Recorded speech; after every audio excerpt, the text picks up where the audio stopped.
ಎಲ್ರಿಗೂ ನಮಸ್ಕಾರ. ಇವತ್ತಿನ ತರಗತಿಯಲ್ಲಿ ಪ್ರಮುಖ ವೈಜ್ಞಾನಿಕ ವಿಚಾರಗಳ ಬಗ್ಗೆ ತಿಳ್ಕೊಳ್ತಾ ಹೋಗೋಣ. ಅದಕ್ಕಿಂತ ಮುಂಚೆ ನನ್ನ ಚಾನಲ್ನ ಪ್ರಥಮ ಬಾರಿಗೆ ನೋಡ್ತಾ ಇದ್ದರೆ ಸಬ್ಸ್ಕ್ರೈಬ್ ಮಾಡಿ, ಶೇರ್ ಮಾಡಿ, ಲೈಕ್ ಮಾಡಿ, ಎಲ್ಲೂ ಸ್ಕಿಪ್ ಮಾಡದೆ ವಿಡಿಯೋವನ್ನು ಪೂರ್ತಿಯಾಗಿ ನೋಡೋದ್ರ ಮೂಲಕ ಮಾಹಿತಿಯನ್ನು ತಿಳ್ಕೊಳ್ಳಿ ಅಂತ ಹೇಳ್ತಾ ತರಗತಿಯನ್ನು ಪ್ರಾರಂಭ ಮಾಡ್ತಾ ಇದ್ದೇನೆ. ವೈಜ್ಞಾನಿಕ ವಿಚಾರಗಳು.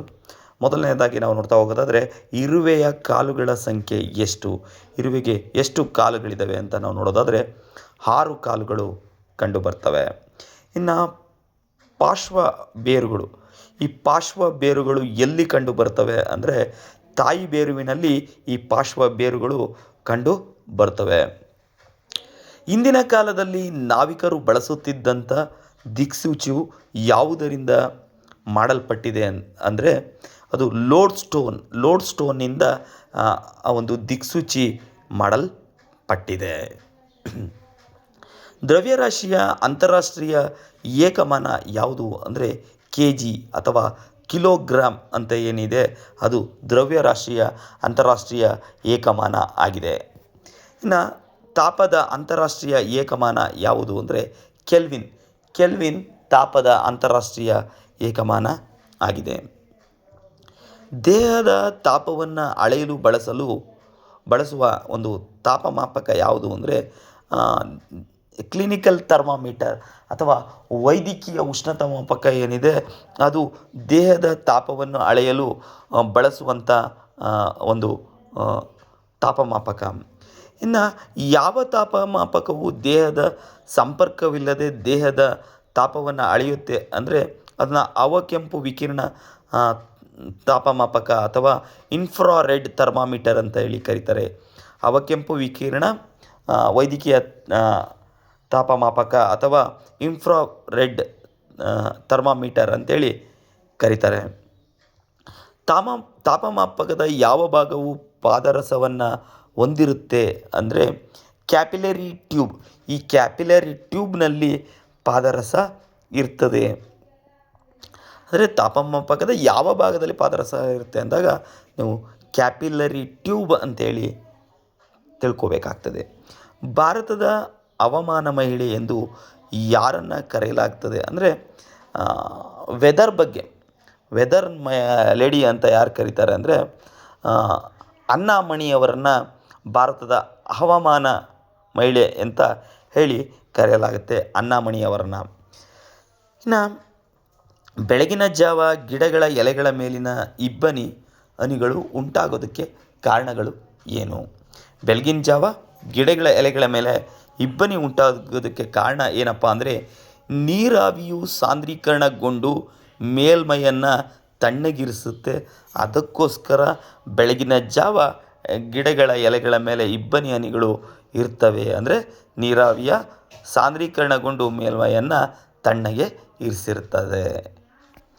ಇನ್ನು ನೆಕ್ಸ್ಟ್ ನಾವು ನೋಡೋದಾದರೆ ನೀರಿನ ಮೇಲ್ಮೈಯಲ್ಲಿ ಕಂಡುಬರುವ ಅಥವಾ ಕೊಳದಲ್ಲಿನ ಸಸ್ಯಗಳಿಗೆ ಅಂಟಿಕೊಂಡಿರುವ ಬಿಳಿ ಜೆಲ್ಲಿ ಥರದ ವಸ್ತು ಯಾವುದಪ್ಪ ಅಂದರೆ ಅದು ಸ್ಪಾನ್ ಅಂತ ಹೇಳಿ ಕರಿತೇವೆ. ಆ ಸ್ಪಾನ್ ನೀರಿನ ಮೇಲ್ಮೈನಲ್ಲಿ ಕಂಡುಬರುವ ಅಥವಾ ಕೊಳದಲ್ಲಿನ ಸಸ್ಯಗಳಿಗೆ ಅಂಟಿಕೊಂಡಿರುವಂಥ ಬಿಳಿ ಜೆಲ್ಲಿ ಥರದ ವಸ್ತು ಯಾವುದಾಗಿರುತ್ತೆ ಅಂದರೆ ಸ್ಪಾನ್ ಆಗಿರ್ತದೆ. ಈ ಸೊಳ್ಳೆ ಲಾರ್ವಗಳು ನೀರಿನಲ್ಲಿ ವಾಸಿಸುವಾಗ ಹೇಗೆ ಉಸಿರಾಡ್ತವೆ ಅಂದರೆ ಮೇಲ್ಮೈಗೆ ಬರುವ ಮೂಲಕ ಅವೇನು ಮಾಡ್ತವೆ, ಉಸಿರಾಟವನ್ನು ಮಾಡ್ತವೆ.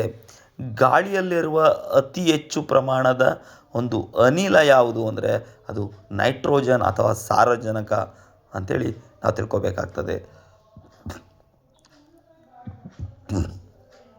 ಸೂರ್ಯನ ನಂತರ ಭೂಮಿಗೆ ಅತ್ಯಂತ ಸಮೀಪದಲ್ಲಿರುವಂಥ ನಕ್ಷತ್ರ ಯಾವುದಪ್ಪ ಅಂದರೆ ಪ್ರಾಕ್ಸಿಮಾ ಸೆಂಟಾರಿ.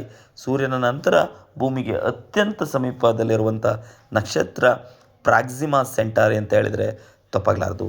ಪ್ರತಿ 76 ವರ್ಷಗಳಿಗೊಮ್ಮೆ ಕಾಣಿಸಿಕೊಳ್ಳುವಂಥ ಧೂಮಕೇತು ಯಾವುದಪ್ಪ ಅಂದರೆ ಅದು ಹ್ಯಾಲಿ ಧೂಮಕೇತು. ಹ್ಯಾಲಿ ಧೂಮಕೇತು 76 ವರ್ಷಗಳಿಗೊಮ್ಮೆ ಇದು ಕಾಣಿಸ್ಕೊಳ್ತದೆ. ನಮ್ಮ ಒಂದು ಗ್ಯಾಲಕ್ಸಿ ಯಾವುದು, ಹಾಲು ಆದಿ ಅಥವಾ ಆಕಾಶಗಂಗೆ ಏನಿದೆ ಇದನ್ನು ನಾವು ಗ್ಯಾಲಕ್ಸಿ ಅಂತ ಕರಿತೇವೆ. ಇದು ಒಂದು ಗ್ಯಾಲಕ್ಸಿ ಆಗಿದೆ, ಹಾಲು ಆದಿ ಅಥವಾ ಆಕಾಶಗಂಗೆ.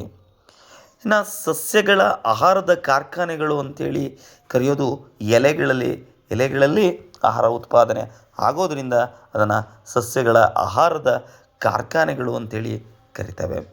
ಎಲೆಗಳಲ್ಲಿರುವಂಥ ವರ್ಣಕ ಯಾವುದು ಅಂದರೆ ಪತ್ರ ಹರಿತ್ತು ಎಲೆಗಳಲ್ಲಿರುವಂಥ ವರ್ಣಕ.